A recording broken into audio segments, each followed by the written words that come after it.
Hello, and welcome to the West Yorkshire Football Show. I'm Gareth Walker, known on Twitter as Aki Gaz, and I'm here to preview Bradford City's upcoming League One campaign. I'm delighted to be joined by my good friend and Whip for the Post editor, Jason McEwen, for his views on what we think is going to happen in League One this year and a little bit about the ending to last season, as well as discussing what's gone on this summer in BDA in and around Valley Parade. Hiya, Jason, how are you? Hi, how are you? Nice to be here. How are you? Yeah, not too bad, thank you. I know you were a bit rushed, so we'll just try and take it easy as we move through the show. It's been a good summer. Have you had a good summer so far? Recovered okay? Yeah, it's been good. Recovered okay from the ending to last season? Oh, I mean, it's never going to get over that way. That's just unbelievable. And you still pinch yourself, don't you, what we experienced that day. It was just unreal. Absolutely, 95 minutes of absolute torture and awfulness, and then, wow, just that ending was just incredible, isn't it? And it's just one of those things, isn't it? The more you kind of look at it and you reflect and think about wider football, we were so lucky what we saw, what we experienced. That is something that a lot of football fans will never have a moment like that, and we got to do it, and it was just amazing, wasn't it? Really. So yeah, that the YouTube recording has been on repeat and worn out. I think a number of times watched it. Never gets boring, does it? That. You still think it's never going back in the net, but it does. And just what a day. So yeah, I mean, how about you? Are you still watching it all the time? Yeah, I've watched it once or twice, I must say. It's just one of those things, isn't it? Like, I don't think you ever expect to get a moment like that. And obviously we have been lucky following Bradford that we've had a few really, really special moments, but just the way that came about, and obviously Sarcevic missing the chance a few minutes before and Shepherd hitting the post, and then the way it unfolded, I just don't think it's what we're in football for, isn't it? It's why we go for moments like that in the hope that, and some fans will probably never have a moment like that in all the time that they follow the football club, and we were really, really fortunate. And I wanted to start with that really because I know we've not really caught up over the summer like we normally do, but I wanted to get your views on where you think in your life following Bradford City, where you think that ranks, Jason, in your moments. And you think you've been going a similar amount of time to me, sort of 30 years now. It's got to be right up there, hasn't it? Oh yeah, I mean, we actually say we've been spoiled with. I wouldn't say spoiled wrong word probably because we haven't been, but we've had some amazing moments over the last 30 years, haven't we? That have been really special. That's right up there without doubt. I think as well because it was at Valley Parade, and I think we haven't necessarily. Some of the best moments for me, Villa Park, Molineux, Wembley, getting promoted. They're all obviously not at Valley Parade, and this was a regular Saturday afternoon at Valley Parade. We've seen God knows how many over the years we've been going to Valley Parade on Saturday at 3 p.m. and seeing some good stuff, seeing some average stuff, a lot of it forgettable, and to have a moment like that, full crowd, just unbelievable. And I just think the whole thing about it, I'm old and boring these days. I was going home and writing about it for the Post, but the idea that I got North Parade with mixing with fans, all that stuff was just so special, and I don't think you get that if City hope to keep going up the leagues, get to League One, Championship, and beyond.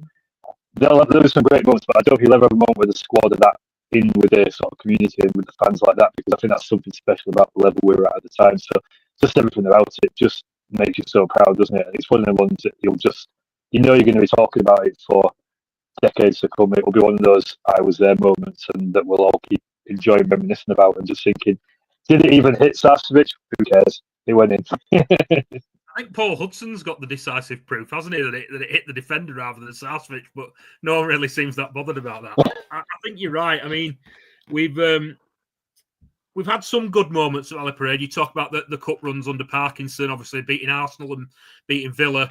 But we've seen other teams promoted at Valley Parade. Was it Portsmouth came at one point and in the away end, and then it was finally our turn to have something like you say, at a home ground. I think the only thing I can compare it to in terms of a league game is the Liverpool game when we stayed up in the Premier League, and obviously that was slightly different. Well, it was different because you're at a different level of football, but also because it wasn't the last minute. It was an early goal, and then we were clinging on for the rest of the game largely. But to like have that moment, I mean, I sat down in my seat at one point. I think it was after Southwich put the chance over the bar, and that was just it for me. That was like, there's no way.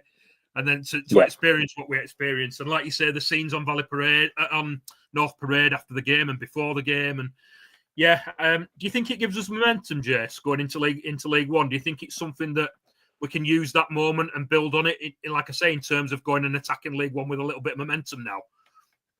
Yeah, I think without a doubt, because obviously you couldn't script what happened, and it gave us something massive. And you think about, you just talked about the agony of Starswitch missing that chance, Shepherd hitting the post. It's also, we saw it Doncaster and Baldwin doing missing a penalty. It's Chesterfield blowing a 3-1 lead. It's Notts County 1-0 up and not winning that. It's a Swindon game. We had weeks where it just felt like we were going to blow it. And for about a month, or probably wasn't even a month, but it certainly felt like it.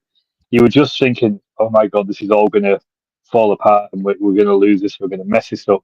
And it all built to that moment, and just the release it got was huge. And there's another sort of version of this where we go 1-0 up after 5 minutes when Kavanagh scored or something. We see it out, and it's good, and we enjoy it, but we don't necessarily talk about it in the way that we'll talk about this moment for years. I think it just gave us something really special, and the fact, like I said, everyone was there, such a big crowd. The way the fans stayed behind the team on the day was absolutely superb. There was no like booing or getting on the backs or anything like that. There was despair. I just remember looking around at 95 minutes, and everyone's got head in their hands thinking, there's no way we're going to win a playoff campaign. This is it, we're done. But then to have like that, everyone being there so supportive and right behind the team was great. And it just gives us something massive, doesn't it, really? And we talk about those days, like the cup run of 2013, the Chelsea game. They're all ages ago now, and we need to have these moments, and we haven't had anything for years, really. So to have what we had there, it's a real catalyst moment, isn't it? And you can feel it coming into the season. Everyone's still really buzzing. I've never had such an easy summer of writing Widgefield Post articles. Everyone just agrees on everything you say, because what's there to disagree with, basically? Everyone's happy. It's all good fun, isn't it, really? And the pre-season friendly against Middlesbrough went to that big crowd. Everyone's still buzzing. It's brilliant. And that's something that I'm sure the club will be keen to tap into. I know that obviously they did the fans forum in the summer. And I didn't make the fans forum this summer. I went to the one last summer when obviously Stefan was there and he broached the subject of buying the ground back. This time he was there again, and obviously Ryan was there and David Sharp and all the senior management team really at the club.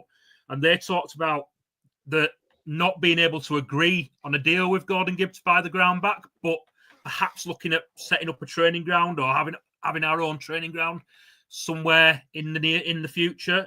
How important do you think that is, Jason? How much does it hold us back not owning the ground and having our training ground, especially at sort of League One level now we've moved up a step? I think it's a big issue, and I think training grounds are one of these things always that sometimes we catch up a little bit and we invest quite a bit in facilities, but you always need to do these things. Other football clubs are doing it all the time, and we often find ourselves just stuck with something that worked a few years ago but doesn't necessarily. The fact that it's all well ago now, isn't it? But in the Premier League days, that we used to get the players to get changed to Valley Parade and drive down to the training ground and stuff like that was not great, but that still lasted for too long. And then we started to change that, and we saw the improvements from there. It is, one of the things where now we've had these moments. In the past, as Bradford City, we've been guilty of putting everything onto the pitch when we have these great moments, thinking almost last forever, and then not fixing things like the infrastructure and or doing things the wrong way, like redoing the ground, but on through mortgage loans rather than actually money they have. And I think this is a moment now where they've got to look at it. I think for the long term of the Bradford City Football Club, it's not ideal to be training at a school. it's not ideal to not own those facilities yourself because there's only so much you can do with them. By all accounts, the school are very good with the club and they do really good things and help as much as they can do, and that's great. But it still isn't their own place and their own environment, and it can just do so much. And there must be sometimes, and football's a small industry, isn't it? Really, and how many conversations there might be with players who might be interested in coming to City in the future, or that we might be interested in, but have heard through on the grapevine, well, the training facilities are terrible at Bradford City. You don't want to go there; it's rubbish. The fact Richie Small was talked about at Tranmere, how impressed he is with their facilities. Obviously, it's a bit of is a new football club is saying the right things to impress, etc. But it does say a lot, doesn't it? Really, that Tranmere Rovers probably have better facilities than we do for that, and we need to make sure that we're continuing moving all the time. Really, so I do think it's important. I mean, what do you reckon about the situation with the stadium as well? It's a really difficult one, isn't it? Because the way I've understood it in the time, obviously, that Gordon Hughes Pension Fund have owned the ground, and obviously through conversations with yourself and other City fans, the way I understand it is he has a legal obligation to those trustees of that pension fund to get the maximum return that he can.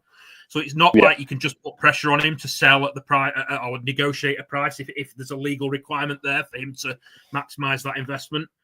But it has to hold us back. It simply has to, because of the rent that we're paying.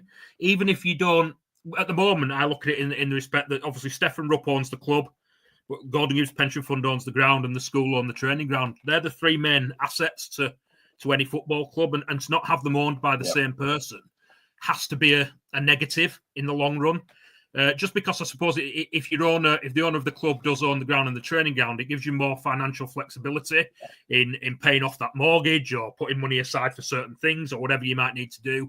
And just because there's some genuinely big hitters in League One now this year, there's teams that have a lot of financial muscle. I look at it as I've said it before on the pod, that it's a bit of a league of haves and have-nots. You've got teams that have a lot of money, teams that have those that have come down from the Championship in particular. Huddersfield, with the billionaire owner, they can afford to spend transfer fees that we couldn't even dream of. And I just think that the teams that don't have that financial muscle, a lot of them at least have their own training ground or own their own ground. So there might be a little bit of flexibility there financially. For me, it's good that it's being talked about. Obviously, Stefan and Ryan are aware that it's something that needs to be looked at, even if it's not something that you can do quickly. It's something that needs to be tackled in the long term. I know that, like you said, the school have been really accommodating for us in the training, in what we do there regarding our training facilities and our training ground. And like you said, when we're in the Premier League, we didn't even have that. I think that came in during Phil Parkinson's time, didn't it? The training at the school. Yeah. So we're a step up from where we were 10 years ago. But in the long term, it's something that it needs to be rectified. I know that the lease agreement on the ground, is it 2028 that comes up for renewal? So we're sort of 2-3 years away from that needing looking at. I totally understand that this price is going to be something that's not going to be easy to agree on, and as well the fact that we're probably looking at the council and saying we need a little bit of help with regards to training ground. But for me, it does need tackling long term for us to be a success at League One and push on into the Championship, just for those financial reasons that I talked about. But I understand that it's not something that's going to happen overnight, and it's going to take time. And hopefully there'll be an agreement on one, not both of them, within the not too distant future. Hopefully in a maybe 10, 15 years time we have both, but who knows? Yeah. I just think that we do need it in the long run. Having talked about how I feel that we need that, and we're on the same page with Stefan and Ryan in the fact that at least they're thinking about and talking about that. Do you think that it's not too long ago since there were protests at Valley Parade, and now everyone's really happy, and everyone's, like you say, everyone's really positive, everyone's on the same page, everyone's looking forward to the season. You spoke about the atmosphere at the Middlesbrough game, and obviously no one's really come down off cloud nine since the end of last season. Do you think that the feeling from the fan base towards the ownership is in a better place than it has been for quite a long time at Valley Parade? Yeah, I think without a doubt. There's no doubt there's been a change in strategy and the way that Stefan's wanted to run the football club. That he's loosened the purse string, so to speak. He's seen it's something he's going to have to actually invest more money into. And that began at the back end of the 23-24 season, obviously, when the protests were taking place. I think that there's kind of this theory that in life, that you can be in a bad situation, a terrible situation. And a bad situation is that things aren't necessarily great, terrible situation, things are awful. And I think for someone with that situation, you don't necessarily do anything about it. If you're in a terrible situation, you will do. I think for a few years in League Two, we were in a bad situation where we weren't very successful. It wasn't great, but it wasn't awful. We weren't a terrible basket case club. We weren't going to get relegated, I don't think, or anything like that. So almost because it was just bad but not great, it was just fine. We just drifted. And I think that period when the Mansfield game happened, when Stephen Rupp visited and we had that collapse, that's when it turned terrible, and it almost just jolted him into action to go, things do have to change. That 5-1 defeat was awful, but probably was perhaps one of the best things that could have happened to the football club, because I think it just showed that something had to change. Then you got the protest, etc. So I think we saw a change of strategy, and then that's worked really well, and that's sort of further emboldened the football club. And I think Stephen Rupp engaged with the football club, running in a different way, put more money into it. The rewards are much greater, and let's keep doing that. So it just seemed like a real change, and I think as supporters, that's what we wanted in the first place. There was a really tough period that 23-24 season, and there was a lot of questions asked of Stephen Rupp, Ryan Sparks, and other people. And he partly just felt that we were just a very passive football club, drifting, doing nothing and going nowhere. And where was the advantage of having Stephen Rupp as your owner when he's very rich, got a lot of financial means behind it, but it wasn't giving us any kind of advantage at all because it wasn't being used. And that was a frustration, I think, really. But now that is happening, it's different, and he's always come across as a really good guy to me. I think he's a very honourable person. He's stayed around to fix things when there's been problems. Obviously, he got duped by his former partner and stuff like that, but he's always tried to do the right thing. But it wasn't enough just to be there. It was he needing to switch on, and now he's doing those things. So I think we've seen the best of both. And I think as fans, it's very difficult to criticise anything, I think, since the back end of that 23-24 season. The money's been there, David Sharp coming on board, the recruitment's been a lot smarter, they've backed Graham Alexander, they've done things off the field much better. I thought Jones and Ed was in last season, they really read the room really well, and they understood about fans and making cheap tickets for the Colchester Crew games, doing things like the Big Banner for the Notts County game. Everyone came together, including the football club, and that was really special, and I think they just need to keep doing those things now. And as a fan, that's what you want, really. So I think right now, even if we go into the season, it doesn't go to plan, I think it'd be quite hard to square that as Stephen Rupp and the owners. I mean, we'll see how it pans out, obviously, but I think it's hard to sort of Stephen Rupp and the board like Ryan, because they've put the money in there, they've got the intent there, and if we don't succeed from here, it's probably for football reasons rather than for a lack of investment, in my opinion. We'll see, and hopefully we are successful, but I think those kind of days of a protest, to me, will be behind us. Or maybe I'm just being foolish. What do you reckon? No, I hope so. I hope you're right. I mean, we talk about in football, and we certainly talk about on the podcast about how results mean everything, and fan mood is affected by results, regardless of a lot of other things that are going on at a football club. What I will say is that it feels like you just said there's been a change. There's been something has changed in the ownership, in the minds of the ownership or the people that are leading the club. And even if it doesn't always work out, we can see that there's an effort being made now to invest in Bradford City, to take Bradford City forward. Just the sheer visibility of Stefan, at fans forums, at games, you could see how much it meant to him on the last game of the season, getting promoted, putting that bit of money in that's unarguably helped us get over the line in the signings that we've made and in January and obviously this summer as well. We'll be hoping that we're told he's put money in again to help us. I think the quote was that we're more now like a playoff budget, whereas without the investment, we'd have been a 17th, 18th place budget. So the effort is being made, and talking about, like we talked about before, that talking about the ground and the training ground, it just feels like there's a common shared goal there, and we're all pulling in the same direction again. And like you say, even if things don't happen quickly and maybe things you take a step back to take 2 steps forward in future, it just feels like there's more positivity and everyone's reading off the same page again. And that can only be a good thing. And like you say, fingers crossed, that means that all the protests and the disengagement are behind us now moving forward. Like we said, the momentum from going up into League One's got to be a positive. It's got to help people buy into that. I'm sure it will. It certainly has done over the summer for, like you say, on social media and the friendlies and things. So fingers crossed we're on an upward curve now, and that investment has been a huge part of that Steph has put in, but also the visibility as well. Just speaking about the investment that he's made, obviously, in the playing squad, I just wanted to turn attention to the incomings and the departures over the summer. Yeah. Obviously, we've seen players leave, we've seen players arrive, like every club does over the summer. out of the ones that have left, I don't think there were any major surprises other than the captain and the player of the year, Richie Smallwood. And I know we've spoken about, or you've spoken about this on Width of a Post, but just for people that perhaps haven't read your opinion, Jace, where did you stand on the Richie Smallwood scenario and the fact that he left the club when initially we all thought he was going to stay? Yeah, I mean that is the shock of the summer, isn't it? Really, that when that news came through and Richie put it on social media that he was leaving the football club, we were all jaw on the floor. That was totally unexpected. Obviously, we knew he'd been offered a new contract, and it seemed like the most logical move we'd see all summer. Really, we know what Graham Alexander thinks of him. He always played him. He always talked him up, even when he was having a bad time of it.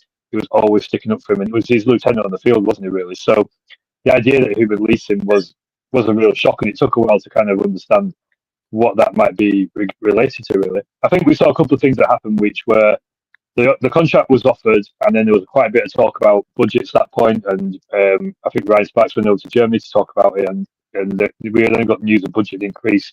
Max Power came on board around that time as well, and clearly that must have changed some of the thinking for Graham Alexander, thinking, well, I've got a bigger budget. That comes with expectation, as we talk about, because there is probably a feeling that, rightly or wrongly, we should be pushing on a little bit with the resources we've got this season. And is Richie there for, at that point, a good use of that resource? And also, is he going to be potentially, if they sit here to be a top 10 team, for example, is Richie Smallwood a top 10 League One player? And that's a different question, isn't it, really? Gary Alexander's obviously on one of those other podcasts, Greatness on Demand. I watched that, which was a really good watch. And he talked about how Richie, how great he is and all that sort of thing, but potentially could be a problem if he's not in the team, and maybe would struggle with that. And I think we can see that Richie's got elements of the Stuart McCall, Gary Jones, in terms of that leadership of the football club and about always wanting to play and kind of always wanting to give his all for the cause. No one would ever accuse Richie Smallwood of not trying. Even his biggest critics would always say he gives everything on the field there. And I think when that sort of player isn't in the team, isn't able to play, they can be a little bit problematic, because that's who they all are about. Really, they're not here to make up numbers, and that doesn't sit well with them. And I think then you could look at that danger that Richie could be potentially a disruptive presence off the pitch, not because he's badly behaved or anything like that or unprofessional, but just because he cares about playing so much and wanting to win so much that he would struggle. It's almost like cutting off a limb or something for him, not being in the team. So I think with those kind of things, all things considered, I think it made sense then to say, as much as you could say keep him around to be a backup player, if he's not going to be very good in that position, take that role very well, probably was the right thing to do to move him on. It's a big call, though. There's no doubt about it. And if City struggle this year, if Max Power gets injured or if he doesn't quite look up to it, and I think he's a very good player, but his record for the last 2 years, he's barely played in his football. That's certainly doesn't play Richie Smallwood level, and let's put it that way.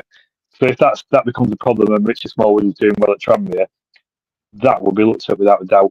And I think Graham Alexander's admitted, said as much basically, that this is something, it's a big call he's made. He will be judged on that, and we'll just have to see how that pans out. But I can see why he's done what he's done, and I think there's definitely a logic to it. I mean, what is your reaction to it? I think what you've said is really fair. I think there's two sides to it. Like you say, I was jaw-dropping shocked, really, when I saw that statement from Richie Smallwood, because he had been put on the return list as someone that we're in negotiations to keep. For me, you just look at the fact that he was player of the year. He'd had a really good season. He was captain. How important a captain is in a dressing room, respected by the players and obviously the younger lads and the senior pros. And what I was worried about, what kind of a hole that might leave in the dressing room and how the other players might react to that. But I was glad. I too watched the Greatness on Demand podcast with Paul Donnelly and Dean Windass, and I was glad that Graham Alexander gave a little bit more of an insight into why he made that decision on there, because up until that point, it was just I'd had a change of heart looking into next season, whereas he went a little bit further there and explained, like you said, about Richie possibly not playing every game in League One and how he'd feel about that. I think there's a lot of pressure on Max Power coming in, not just because he was seen initially as the Smallwood replacement, but he's been given the number 6 shirt, he's been given the captaincy. He looks, for all intents and purposes, that he is Richie Smallwood's replacement. And like you said, if that doesn't go well, or he gets injured and Richie's having a really good season at Tranmere, then people are going to compare and say, why did we do that?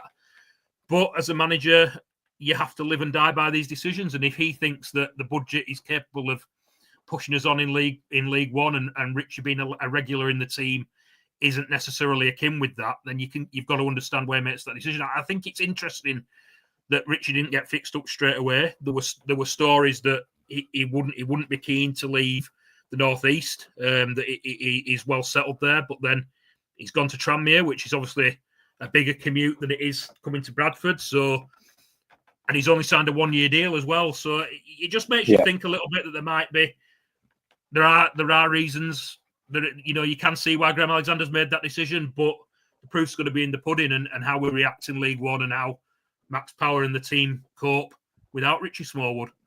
But huge. I think one thing that's on that as well with Richie is he was a good leader, but there was times he looked in and think, I'm not 100% sure. The one of the things that sticks in my mind is the Crewe game last season when we conceded the penalty. And where I was sitting in the main stand, I couldn't tell who'd done the handball, but Richie Smallwood's reaction, body language, he was heading his hands, he was fist on the ground, thumping it down. I thought we made the penalty because his reaction was like a player who'd given away a penalty. And it turned out it was Baldwin who'd done it, not him. But I thought that reaction that day was a bit like, that's not great leadership necessarily, because Baldwin's made a mistake there, or he hasn't really made a mistake. It's an unfortunate thing, really, but he's acting just in a way that felt making it almost a bit about him, or almost like too desperate to win that it's not necessarily doing the right things. So I think there was that side of him that potentially Alexander looks as well a little bit sometimes and gone, you are great at certain things, however, the Swindon tackle summed it up, doesn't it? That red card was so stupid, and we shouldn't be punishing him forever for that, because he's the own balance, far more good things than bad things. But there's a couple of moments where you go, right in that pressure moment, did you make the right decision there, Richie Smallwood, or can you be relied going forward to do that because you've perhaps not always done it?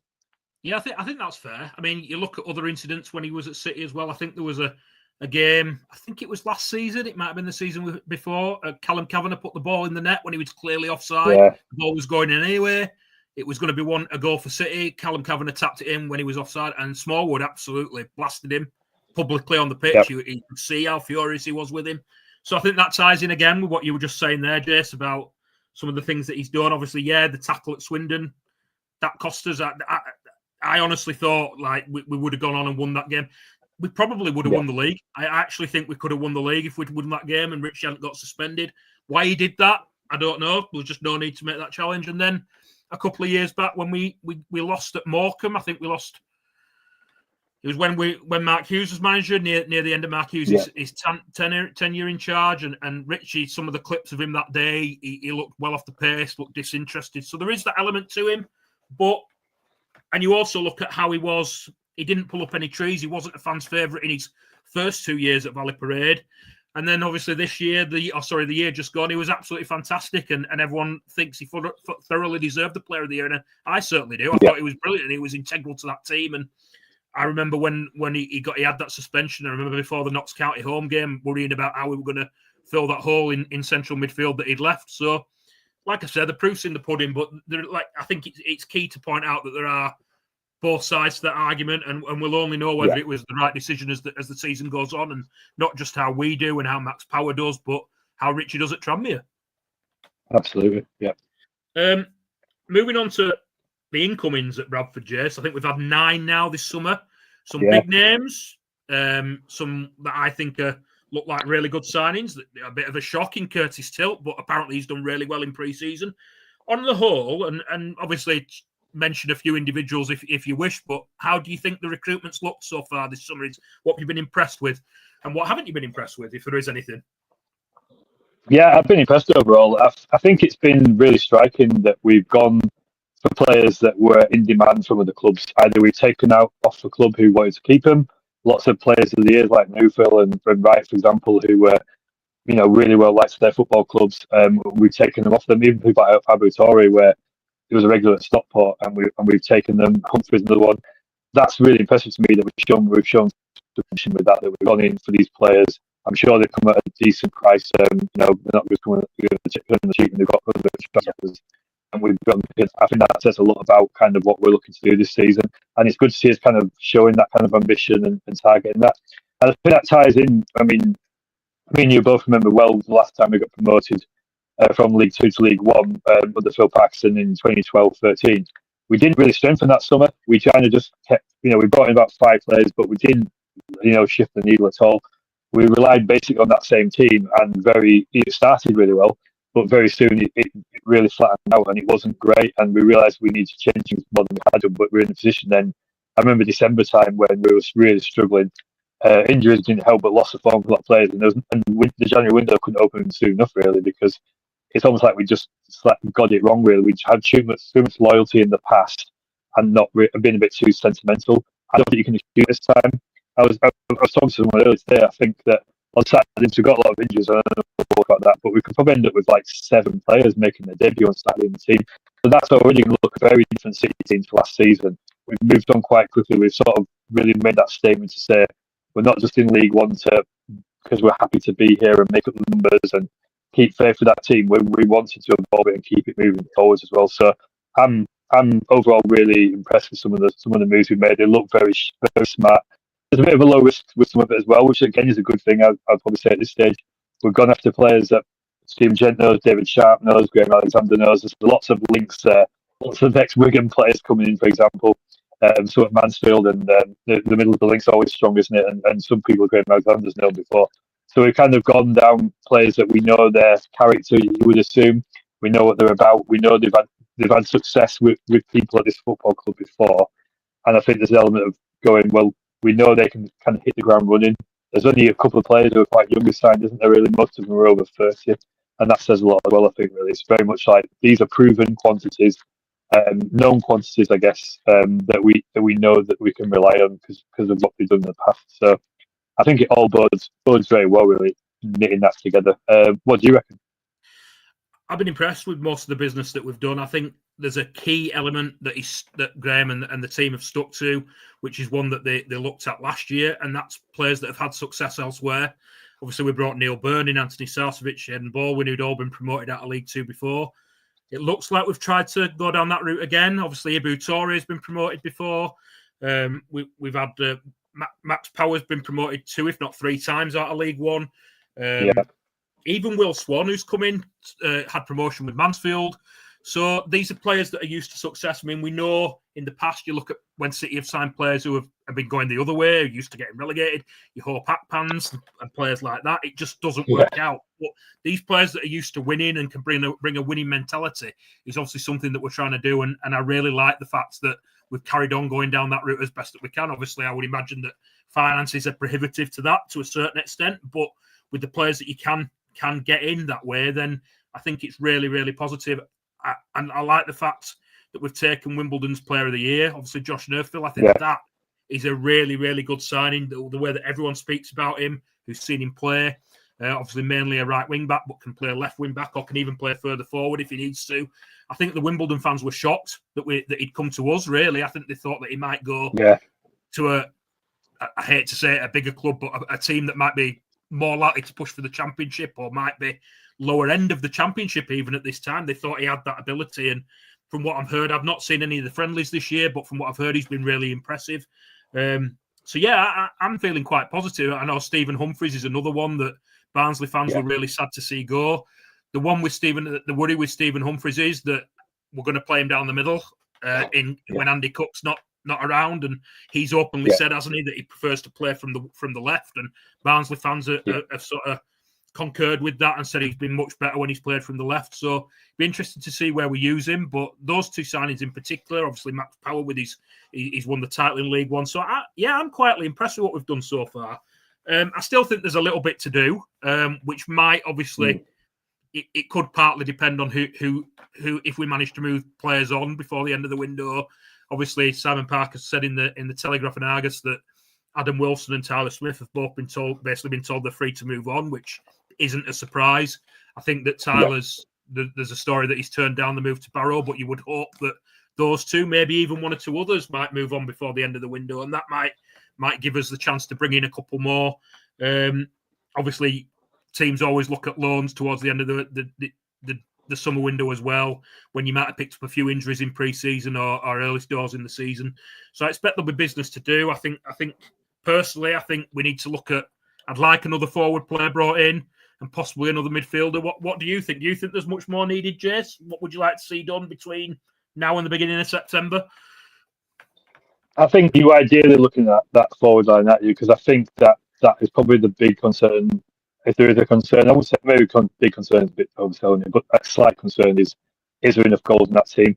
And I think what we saw post Cook injury was a real spread of goals around the team. Obviously, Callum Kavanagh came in and stepped up really well and did a really good job there. But mainly it was really moving the goals around, whereas before was the big reliance on Cook to score the goals. And I would see that continuing. I don't look at any of the players we brought in. I think they'll do well to get double figures. I think any of them. I think that's fair to say. Which then potentially puts that kind of reliance back on Cook coming back and being the player that he was, which hopefully he is. But we don't know that, and we don't know when he's even going to be back at this moment in time. I think the worst case scenario is that we are pining for his return, and we're going, we need him back in. Oh, good, he's kind of back in training. Get him in the team right now because we need a goal scorer. And that just puts a lot on him to be the answer when you want to ease him back into that kind of situation, don't you, really? So that's probably the concern is, can you go out and get another kind of goal scorer there just to kind of add to what we've got? Or do you think you're going to get enough goals from Humphrey, Poynton, Sarcevic, Swan, Kavanagh, and Lapsley as well? That's probably, I don't know, that's a worry, I think, isn't it? I think defensively we're going to be very good this season. I think we've really strengthened well at the back, so I think we'll be a tough team to beat. I can see a lot of 1-0 games, a lot of 0-0s, 1-0 draws. Us winning 1-0, us losing 1-0. I don't think we're going to be a team that's going to see lots of goals going against us, but I don't think we're necessarily going to score a lot as well. And if you could just find someone else out there who can find the back of it more often, that could just be all the difference in us being a mid-table team and one that has a chance of the playoffs, I think. Yeah, I agree. I think we might be able to look possibly at a loan of somebody who could come in and do that later on in the window. I think we're well stocked at centre back. I say I didn't see any pre-season friendlies. I actually watched the Middlesbrough one on the box because they had it on their YouTube channel, and I thought we looked really solid defensively that day. I thought Joe Wright was really good in the middle of the back three. I thought that Nerfville was good, and I thought that Curtis Tilt was good. I thought there were a lot of good performances that day. And as you say, I think the main takeaway was that we looked solid, and the defensive signings that we've made looked really good. We do look like we're well stocked at centre back. We look like I think we've got 6 or 7 on the books at the moment. But obviously, Eden Baldwin's suspended for the first game of the season. Kieran Kelly's injured. Neil Burns injured. Maybe Paul Huntington might be someone that we look at short term.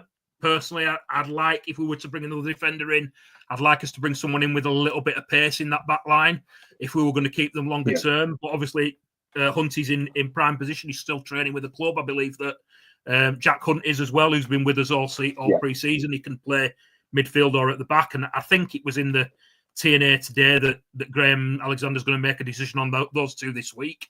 But yeah, I wouldn't be surprised if we bring someone defensive in, although ideally you want to be looking at further forward and in midfield. It's just the injuries that we've got there at the moment. Are these injuries a concern, Jace, for you?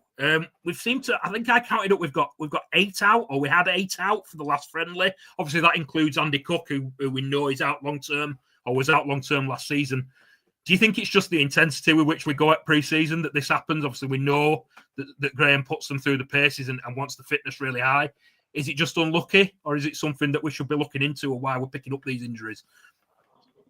I suspect it's a bit of both. I mean, I was at the Middlesbrough game. Burn was subject to a really horrible tackle. It was quite weird because the Middlesbrough fans were booing him, thinking he died, and now he's out for 2 months. And it was just an awful tackle for a pre-season game.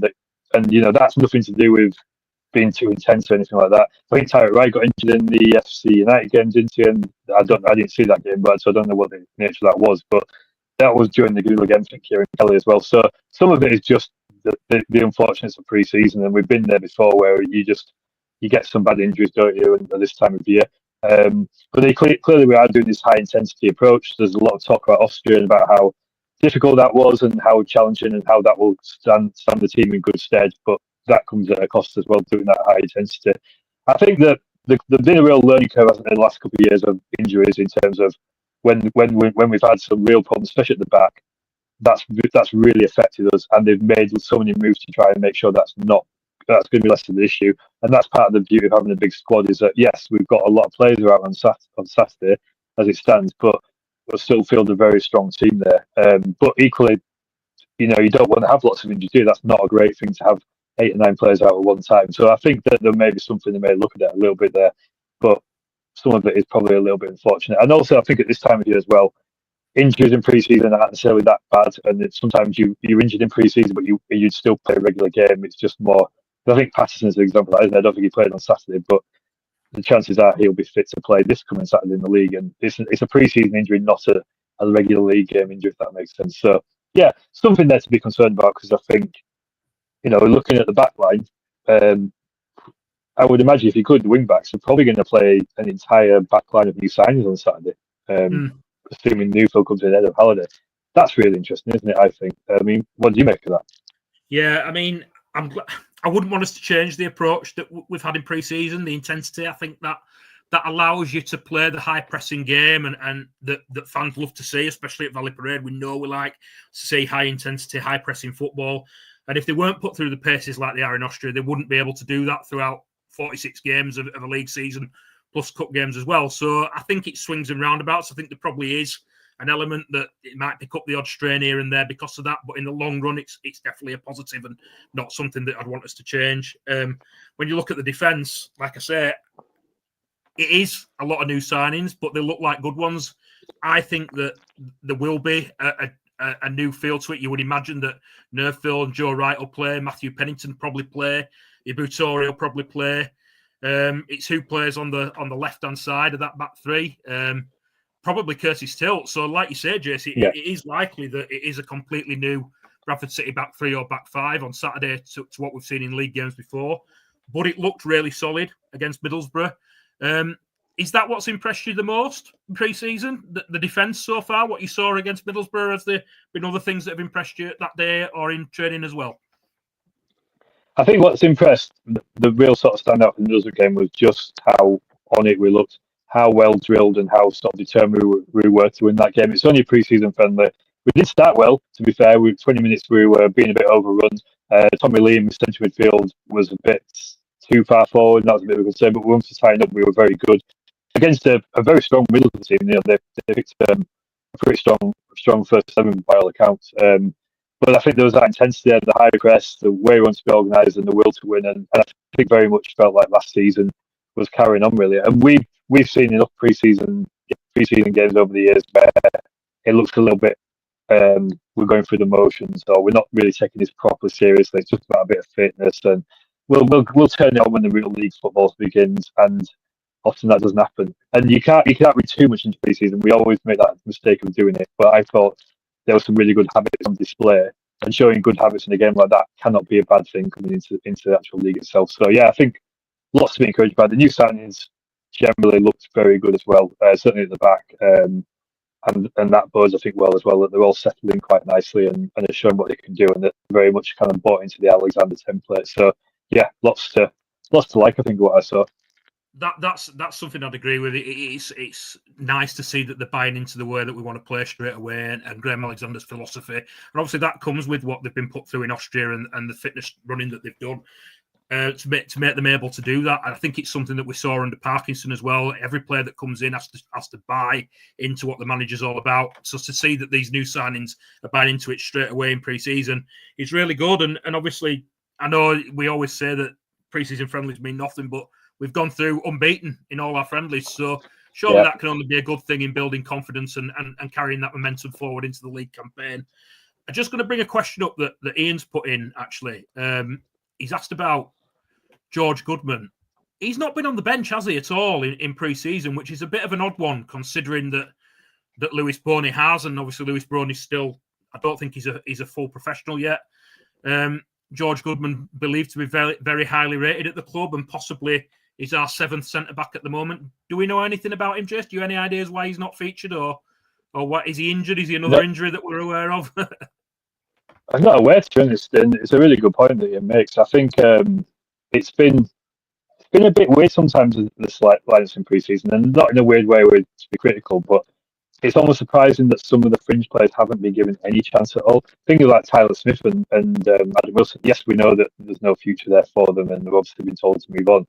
But they've been on bench unused in a few games, and the youngsters haven't really figured in any of the games. And maybe that's just been that Alexander's switched on right from the start, taking this very seriously. Obviously, got some trialists in there he wants to look at as well. But yeah, I've been a bit surprised that people like that haven't really figured out. Ibbotson, I think, got big game time, Yeah, he did. but that's we went to the Chorley game last year, didn't we? And we saw Goodman then. He looked really good. I was really impressed with him that day. So you were thinking, especially because he signed a professional contract in the summer, hasn't he? That he would kind of get an opportunity in some of the preseason games to impress, but that hasn't been the case. So I do wonder if it's probably just very much of a we've got a big squad. We're going to give the first team players that there's obviously some science behind how many minutes they're playing and stuff like that. And we're just taking this very seriously. This is really like the runway season beginning and lifting off. Really, that we're not going to do those kind of things. But yeah, it's definitely a surprising thing, I would say. It's funny, isn't it? Because I think Phil Parkinson was very much like this. The youngsters didn't always get a chance. Obviously, Graham Alexander took a long time to give Bobby Poynton his chance in the team, and he's someone who's really grasped it, and we can hope he's going to kick on even further. But I would like to see players like Goodman, Poynton, Ibbotson perhaps get a chance in the Virtue Motors this year, where they've not had a chance before. Other teams seem to do it. It might just be maybe they need a loan spell out first.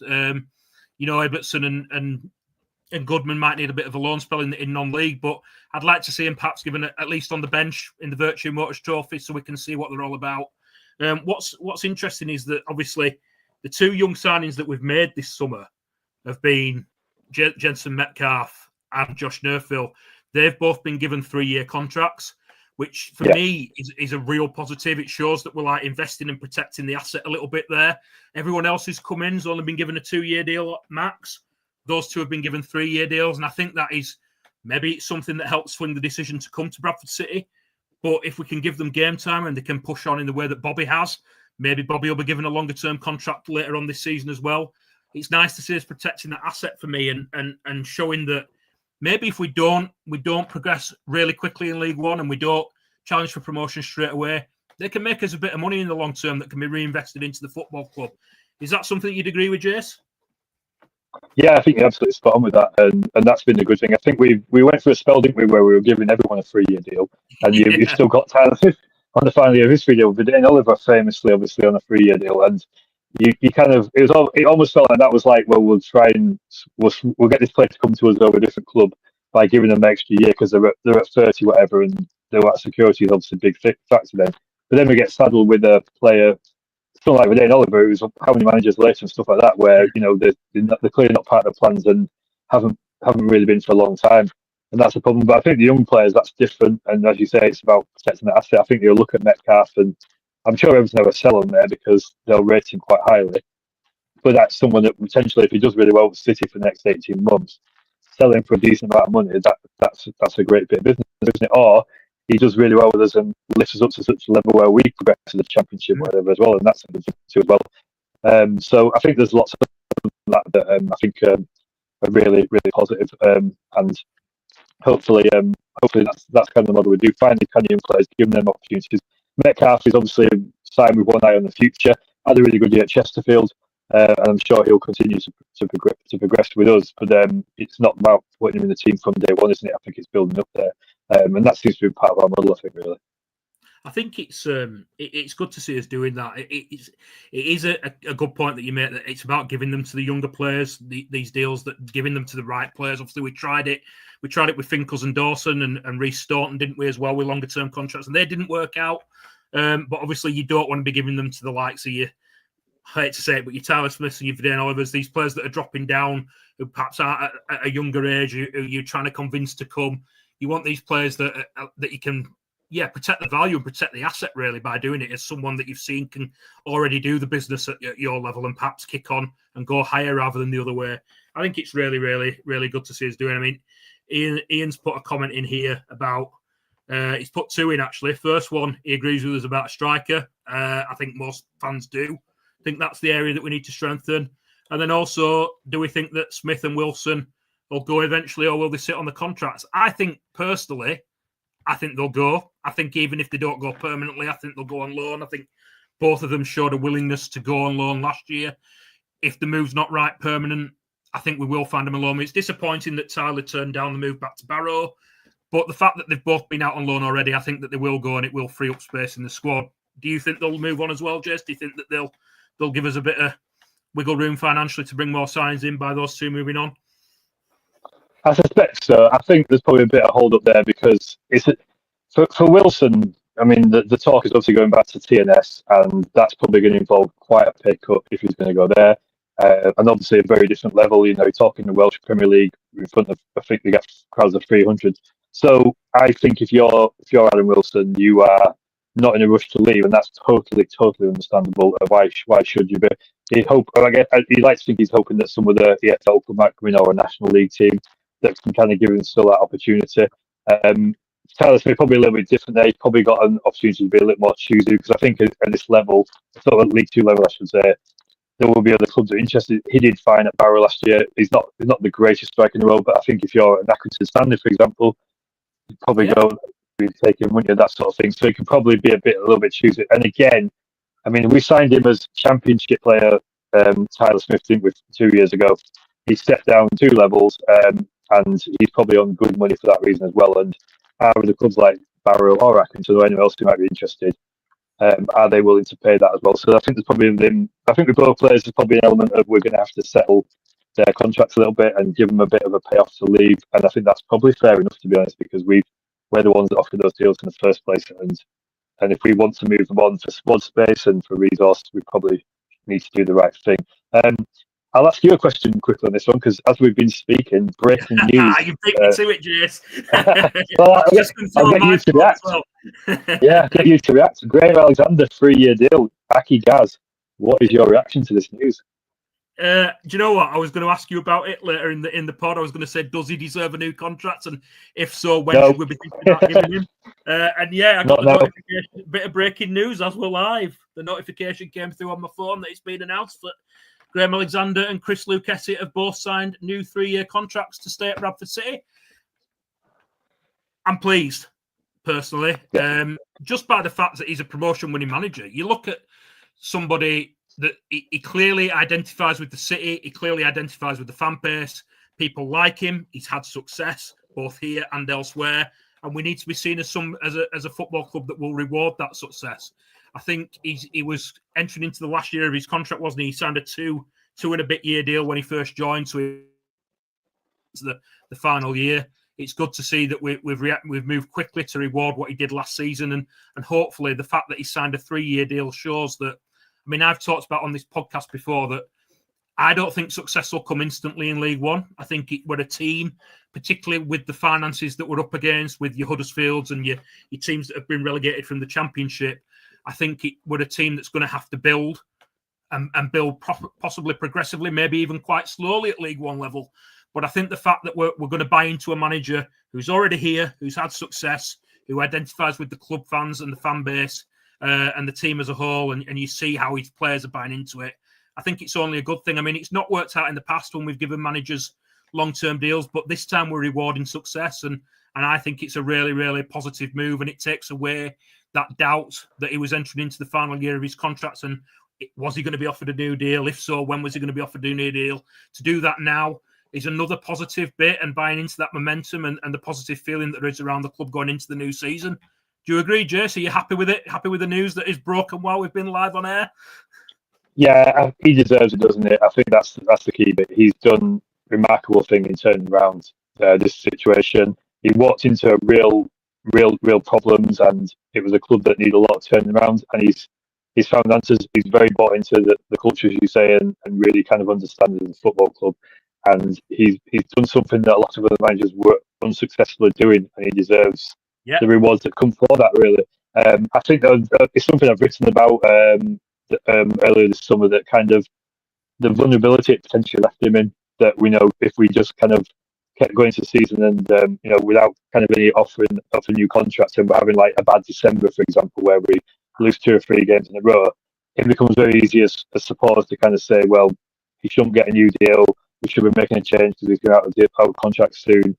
And that isn't necessarily fair, because we've certainly proven Alexander. He's one, like Phil Parkinson, someone who can go through those tough times and get the club through the other side of it into a good position, which is a skill that we've lacked for years in our managers, massively.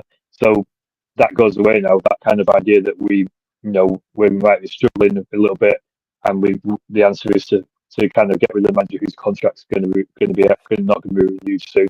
And equally, if we finish 15th next season, something like that, I think for now we probably all go, that's fine, that's decent, that's a good improvement. But I think if we finish 15th, which would involve losing quite a lot of games and stuff like that, and then you're offering a new contract, then it's going to feel a bit different, even though it still would be deserved. There'd be a bit of a flat feeling of, yeah, I guess we're giving him the job, but he did all these kind of things wrong. So I think it's good that we've kind of moved away that insecurity for him, just allows him to focus on doing the right things, and I think it puts him in a strong position this year to kind of keep doing the things that he thinks are right, and the club are backing and believing him to do that. So yeah, really good news, and great to be here for breaking news. That's amazing. Live on air as news broke. I think it's really, really positive. I think, like you say, Jace, he's done something at Bradford City that other managers just haven't been able to do. The only person who's done it in recent memories, Phil Parkinson, and that's turning around what looked like a sinking ship. And it's only right that we're rewarding for that. He's had success elsewhere. He's taken Fleetwood up, he's taken Salford up, and now he's taken us up. That's 3 promotions on his CV, and him and Chris Lucchetti thoroughly deserve it. They've shown that when we've hit a losing run, although we might not have come out of it straight away and form has been streaky, we have come out of it eventually, which is something that other managers just haven't been able to do at Bradford City. So I'm really, really pleased, and I think it takes away, like you say, the uncertainty that the question was going to be raised as the season went on. We've nailed our colours to the mast. Even if we do go on a losing run during the season, and like you say, we're 15th, 16th in the league, Graham Alexander's here to stay for now, and taking away that uncertainty and that prospective toxicity that might arise from the fan base, and saying we're going to stamp that we're not going to have any of that is really, really positive. And it kind of like leads me on to our next question. And I was going to come on to Alexander. I was going to do it the other way around, actually. But I was going to ask you about expectations for Bradford City this season. Where do you expect Bradford City to be? Where do you expect us to compete in the League One table? And that was going to lead me on to Alexander, but we'll go the other way. And Alexander's now signed a 3-year contract. What is the expectation for Bradford City in League One 25-26, Jace? I think that it's sorry. I think it's really difficult to predict, to be honest. It's a league of real contrasts, isn't it? We've got some really strong clubs in there. You think of Luton and the money they've got. Other people are owned by really rich owners. Wickham on Saturday have got a billionaire owner. Some big names in the league, albeit not necessarily in the state they were. Good health state they were in, people like Reading and Wigan and Bolton and stuff like that. But I think that there's also clubs in there that we should be really looking to compete with, and we shouldn't have any problems challenging against. So it's really hard to kind of say what we should and shouldn't achieve with that. I'd be very surprised if we're in a relegation battle. I think we'll be okay for that. I think mid-table is probably our minimum, I would say. I think it's just where we might have half an eye on potentially be able to get into the top 10 or something like that, and maybe even have an outside chance of the playoffs. I'm not sure we would have enough for that. I think there's going to be teams that'll be too strong, and that'll be proven as the season goes along. But I think equally we'll have some really good days where I think we'll really enjoy ourselves this season. That's my view. What do you think? I initially said at the end of last season that going up, I think when you go up, especially when you're going into a division where there's, like you mentioned it there, and I've mentioned it a lot, it's a division of haves and have-nots when it comes to finances. It's almost like 2 leagues in a league, in a division at least. I think you've just got to, my initial thoughts were go up, stay up, use it as a building block to push on season. I think with the players that we've brought in and looking at the other clubs in the division and what they've done, I think we can be lower mid-table. I'd be quite happy to be lower mid-table. I think a 13, 14, 15th place, something like that, I'd be more than happy with, if we can then use that to build the reputation of the club, to take the next step the season after and perhaps push for the playoffs then. I mean, when we went up with Parkinson, we didn't make the playoffs straight away, did we? We finished just outside the playoffs that first season, and then the 2 years after we hit the playoffs. So I think there's a definitely a lot to be said by going up, staying up, and using it as a building block. But I think we're capable of low mid-table. I really, really do. I mean, it kind of leads me on again to my next question. I mean, Ian's put on the club as a whole seems to be a lot more professionally run in all aspects over the last 18 months. 100% agree with that. We talked about that and the feeling towards the board and the ownership. I think that's 100% right. But as we keep saying, it's a league of haves and have-nots next year, and it's changed a lot as League One since we were last in there. Yeah. You look at obviously the finances in particular. I think we were told that we had one of the highest budgets in the division last time when we got relegated. And then this year we would have been, if we'd had the same budget, we would have been near the bottom again budget-wise. But now we're going to be near the top, challenging for the playoffs budget. We're challenging for the playoffs budget-wise. Who do we think should be? Who do you expect to be challenging in? We are coming to the end now, Jace. I know you've got bedtime coming up for the kiddos, but who do you think who do you expect to be challenging in that top six? Who do you expect to be struggling nearer the bottom? I think you can't look beyond teams like Luton, can you, and think of the firepower and money they've got. They've obviously got Mackie Wells as well, obviously. And teams like that, I think we're going to be really strong. I think there's other teams coming that down as well. Also look pretty good. They'll be good. Stockport, I mean, they're such a well-run football club out there, and we just keep stealing their players, which is very handy. And the more they do well, we just keep taking them. And Dave Challoner, what a job he has done there. So you'd expect them to be up there. I think it's fair to say as well, hoping that the neighbours around the corner are not up there and continue to be. Obviously we keep seeing them chuck a lot of money at things and get nowhere. So hoping that run continues. Obviously they've got a new guy who knows Northern football, so that's obviously important apparently. But we're hoping that carries on being disappointing from our side of things.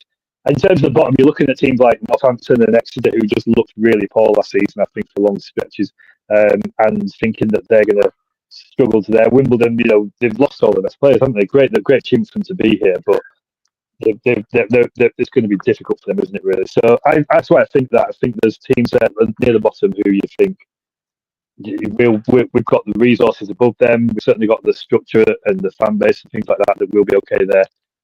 But I think you're looking at teams at the top and going, well, how do you compete with £40 million payments from Luton? How do you deal with the fact that clubs are? I like Huddersfield, to be fair, signing a striker for £1 million and stuff like that. We just can't. We can't compete with that. But we have got something that we've got a strong squad. We shouldn't be going there fearing anyone, I don't think, or anything like that. But I think we've also got to be realistic as well and look at kind of some of the competition we're up against. It's very different League Ones, I think, when we were in it last time, without a doubt.